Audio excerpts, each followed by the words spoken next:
How do we train for maximum muscle growth using science-based evidence?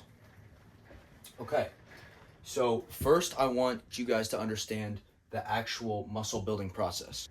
After training, which is the stimulus, is going to be sensed by the mechanosensors of the muscle cell.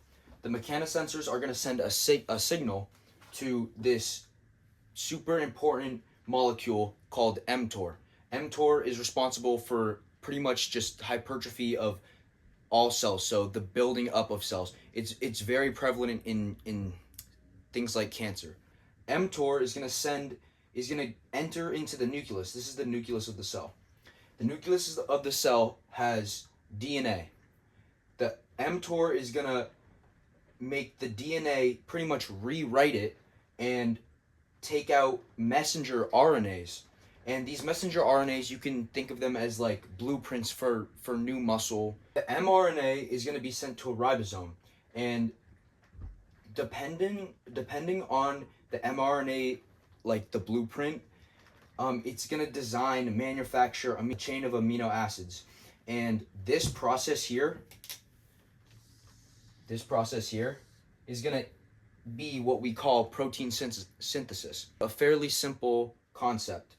All you guys really need to know is applying the right adequate stimulus is going to go to your mechanosensors, which signal to mTOR, which is a molecule, and then it's going to go break up DNA, transcribe it to mRNA, and that's going to go and into a ribosome, form amino acids, and this is protein synthesis. As long as protein synthesis there's more protein synthesis than protein breakdown, that's going to lead to what's called myofibrillar hypertrophy, which is pretty much just increased muscle size. There's lots of different types of hypertrophy, but for maximum muscle size, increased muscle size, we're looking for myofibrillar hypertrophy. So now that you guys have a brief understanding of what actually the muscle building process is,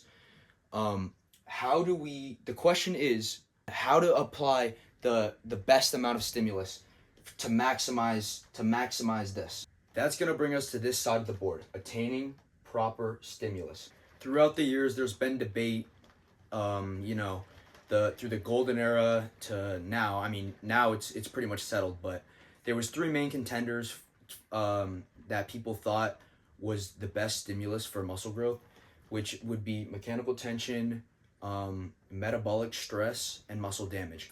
We have research now that proves it's mechanical tension. What is mechanical tension? Mechanical tension is pretty much the force and the load on the muscle fibers. So how do we actually train for mechanical tension? So there's two main categories, and there's subcategories to that. So first one, you want to keep muscles under load for longer. So again, it's just the load of either a contraction or a stretch of the muscle, which force is being applied. So how can we do that? Full range of motion, full ROM. So obviously, if you're doing something like a pec deck, and you're only going here, you're not getting a full stretch. Your chest isn't under as much stress if you're just going here to here, whether or compared to if you're going all the way down here to all the way up there. So the full range of motion is going to give you most time under the stress, under the pressure. Another way we can do that, control the eccentric. Again, it's just more time with your muscles being stretched, which is more force, which is more mechanical tension.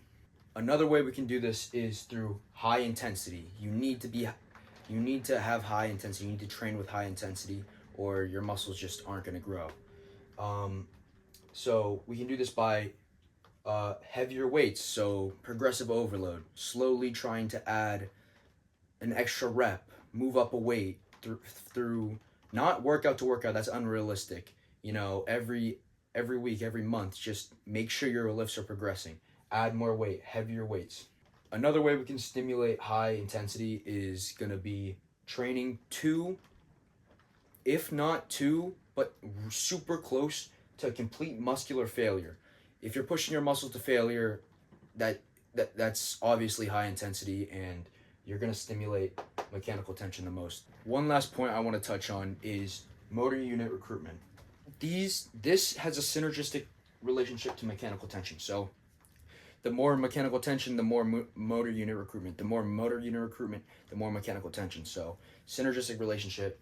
The definition of motor unit recruitment is the process of the nervous system activating more motor units and therefore producing greater amounts of force.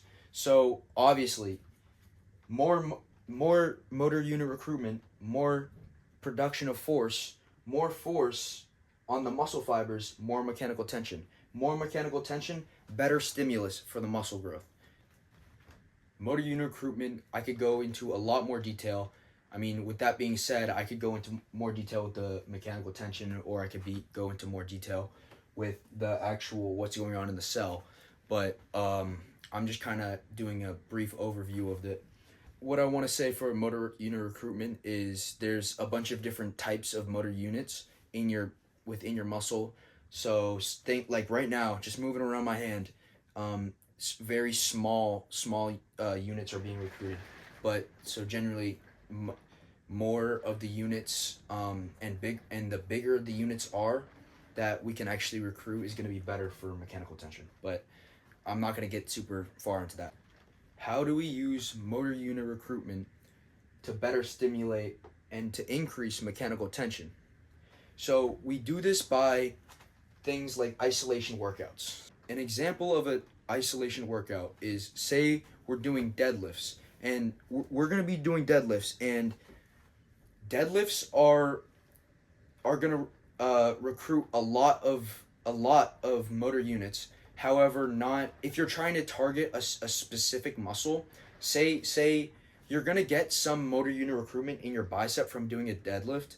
However, it's not going to be effective as opposed to if you isolate something like a single arm preacher curl. Your muscles being isolated, your biceps being isolated.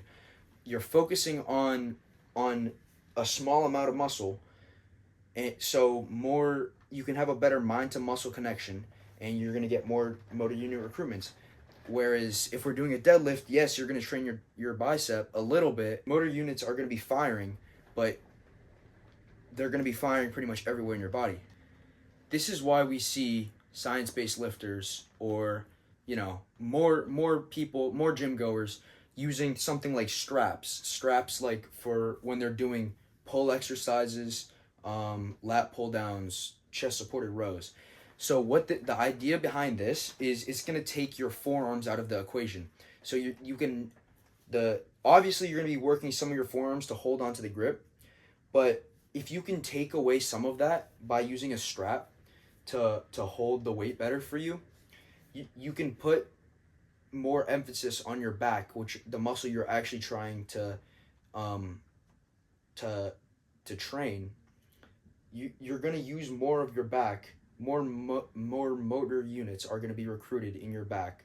If you weren't to use a strap, you couldn't recruit as much motor units in your back, because you need to recruit some in your forearms too. So yeah, guys, this is just going to be a brief overview of what's actually going on in the muscle building process, and then how to apply stimulus and what's doing it, mechanical tension and motor unit recruitment. So thank you, guys.